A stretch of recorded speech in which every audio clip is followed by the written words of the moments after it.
Monsanto reconnu aujourd'hui responsable de l'empoisonnement de Paul François, l'agriculteur charentais qui avait inhalé en avril 2004 des vapeurs de Lasso, un herbicide de la firme américaine. La Cour d'appel de Lyon a condamné Monsanto sur le fondement de la responsabilité du fait de produits défectueux.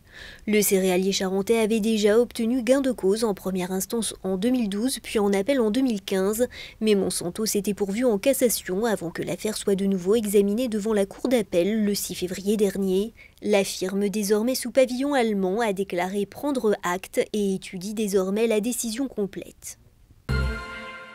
Les retraités dont la rue aujourd'hui à l'appel de 9 organisations. Ils étaient plus de 500 à Pau, 800 à Bordeaux à manifester contre la politique du gouvernement, mais aussi pour défendre leur pouvoir d'achat. Parmi leurs revendications, l'augmentation des salaires et des pensions, le rétablissement de l'impôt sur la fortune, mais aussi le maintien et le développement des services publics.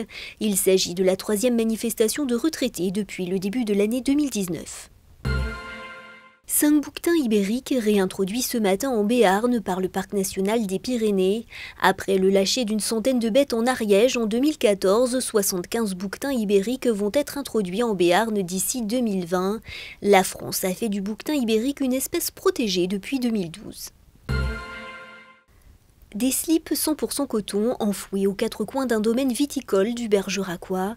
Cette opération Break Slip est un moyen ludique de mesurer l'activité biologique d'un sol et surtout d'en tirer les conséquences. Dans 2 mois, les pièces de lingerie seront déterrées et leur état permettra d'en apprendre davantage sur l'état des sols.